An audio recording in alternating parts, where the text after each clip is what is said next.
Secure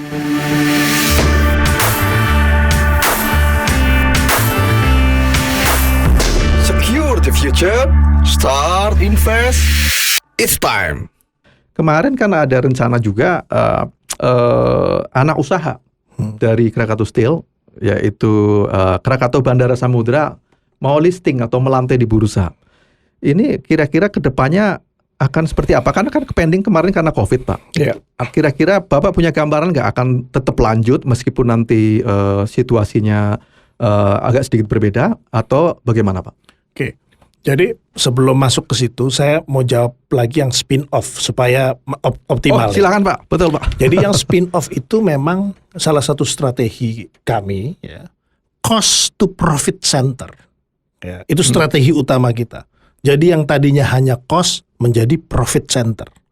Nah, kemudian yang tadinya tidak optimal kita optimalkan, itu prinsip. Ya, sehingga kita spin-off. Karena nantinya itu induk itu hanya kayak seperti holding. Oh, oke. Sisanya itu ada di anak perusahaan. Dan sebagai informasi, anak-anak perusahaan KS per Agustus 2020 itu sudah menghasilkan net profit sekitar 500 miliar. Net profit dalam kondisi pandemi COVID. Sekarang ini sudah net profit, Pak. Net profit 500 miliar dari total tuh anak perusahaan. 500 miliar. Dari sisi sales, ya, itu tidak jauh berbeda. Ya. Tetapi dari cost itu turun karena tahun ini kita masuk ke dalam struktur costnya anak perusahaan. Jadi langsung kelihatan. Kalau KS kan tahun lalu hasilnya di Q1 bisa kelihatan. Betul. Ya. Nah ini sekarang anak perusahaan. Nah dari situ saya jawab yang kaitan IPO. IPO tadi. IPO itu adalah salah satu cara di mana ini strategi yang baik untuk secara umum bisa mendapatkan satu fair value, ya, yang optimal. Nah, saya itu senang dengan IPO itu karena masyarakat bisa berpartisipasi. Iya, betul. Nah, kemudian kan kita juga punya hutang ke perbankan. Ini kan harus dibayar. Ya. Kalau misalnya saya IPO, saya mempunyai keleluasaan untuk misalnya melepas sebagian dari saham itu untuk saya membayar hutang. Betul, Pak. Gitu. Sehingga di sini win-win. Ya. Kalau misalnya saya jual dengan strategic investor, dan ini barang bagus. Ini kan prosesnya tidak mudah. Kenapa dikasih ke A? Kenapa dikasih ke B? Kenapa dikasih C? Kalau IPO, fair, semua bisa masuk. Iya, betul. Gitu. Dan ini bukan hanya KBS. Kita punya terhadap 3 anak usaha yang lainnya juga. Dan kita, ini juga salah satu mimpi, ya, bahwa nantinya anak perusahaan KS itu 3 atau 4 itu IPO. Itu rencananya dalam waktu 5 tahun ke depan. Tadinya saya mau lakukan di 2020. Luar biasa. 3. Cuman karena satu dan lain hal, COVID ya terutama, akhirnya kita postpone ya supaya mendapatkan harga terbaik. Banyak yang tanya juga. Jadi menjual itu kan mesti ada timing. Betul. Nggak bisa asal jual. Kalau asal jual kan tidak bisa mendapatkan hasil yang optimal. Ini masalah waktu aja. Ternyata tidak hanya satu anak perusahaan. Pak Hilmi juga merencanakan lebih dari 1, bahkan 3 disiapkan. Dan bahkan lebih terkejut lagi, ternyata disiapkan tahun ini sebenarnya. Karena ada dampak COVID maka sedikit kepending ya.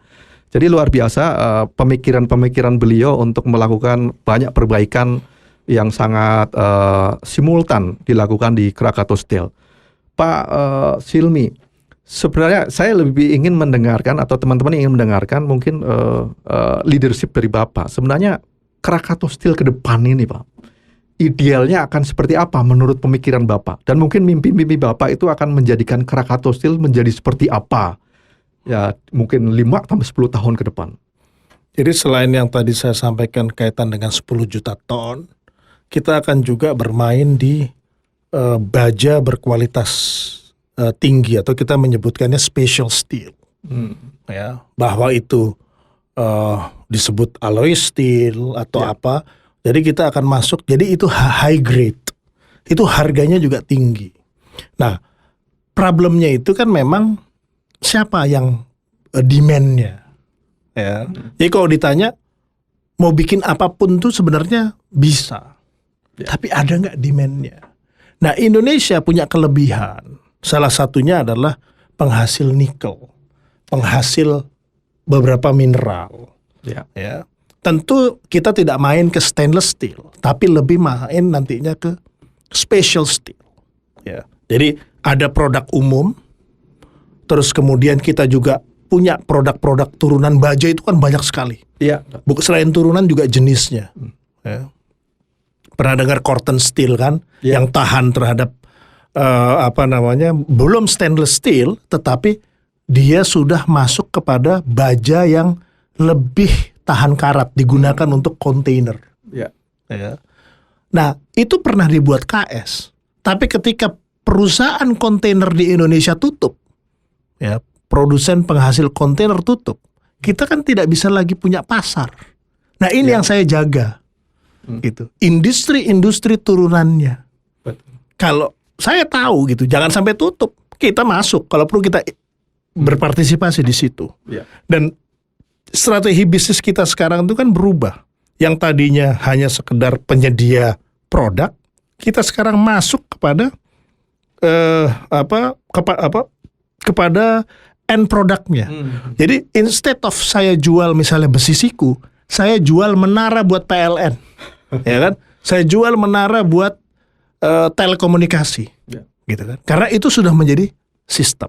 Jadi mimpinya selain daripada jumlah quantity, kemudian yang tadi special steel, itu juga nantinya ada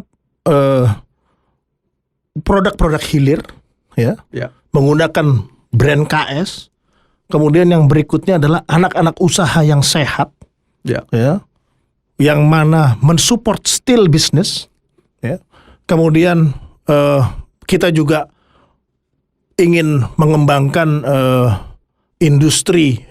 klaster industri baja di Cilegon, ya. Karena Cilegon itu nantinya disetting oleh pemerintah merupakan klaster industri baja dan industri chemical. Nah, itu potensi yang besar juga yang kita pengen ambil. Terus kemudian ada anak usaha kita yang ada di port and logistic, yang di air baku atau industrial water. Itu juga kita kembangkan dan baru dapat beberapa proyek di luar Cilegon, kayak di Gresik kita dapat dan lain sebagainya. Kemudian juga industrial estate yang kita punya, ya, untuk bisa mewujudkan mimpinya pemerintah. Gitu. Pemerintah punya mimpi menjadikan itu adalah satu kawasan industri.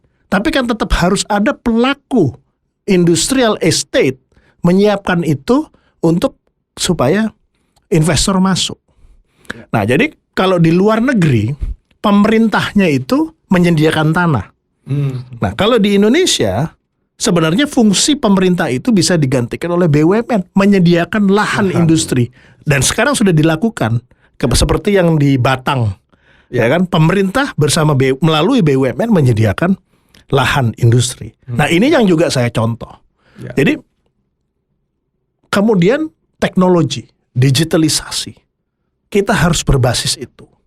Karena dengan begitu kita akan lebih efisien, lebih cepat, ya. Dan digitalisasi memiliki peran besar dalam proses transformasi KS. Pengambilan keputusan jadi lebih cepat.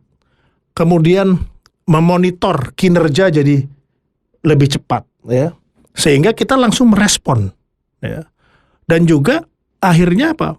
Semuanya menjadi lebih efisien. Inisiatif digitalisasi itu di KS sudah mulai diterapkan, Pak, sekarang? Sudah. Sudah. Bahkan sekarang misalnya sales tidak diwajibkan masuk kerja. Kenapa? Karena semuanya ada di device di handphone masing-masing, ya, di smartphone masing-masing. Dia kemana kita tahu, ya. Dia bisa melakukan langsung input order, yang langsung direspon oleh pabrik, ya. Jadi tentu kalau kita bicara kesempurnaan itu kan perlu proses. Tapi kita sudah mulai. Sudah memulai yang penting Pak ya. Ya, luar biasa Pak. Baik teman-teman, tadi penjelasan dari Pak Silmi Karim sangat luar biasa. Ide-ide yang akan diterapkan di PT KS dan anak usahanya untuk melakukan banyak perbaikan, mengantisipasi perubahan lingkungan bisnis, era digitalisasi, dan bisnis proses yang lebih simple dan lebih efisien, sinergi, kolaborasi, tadi sudah disampaikan. Jadi kita melihat rasanya sangat optimis dengan apa yang ingin dilakukan di PT Krakatau Steel. Nah, terima kasih Pak Silmi Karim atas kehadirannya di studio Om Vin. Suatu kehormatan buat kami. Dan teman-teman, semoga apa yang tadi disampaikan oleh Pak Silmi Karim menjadikan ide baru ataupun spirit baru, semangat baru, dan keyakinan baru bahwa industri baja itu memang sangat prospektif dan masih akan tetap menjadi industri strategis yang bisa kita andalkan. Semoga perbincangan ini bisa menjadi ada manfaatnya buat teman-teman semuanya, terutama para teman-teman investor untuk mereview, mengconsider investasi yang berkaitan dengan manufacturing baja di Indonesia. Dan jangan lupa terus invest.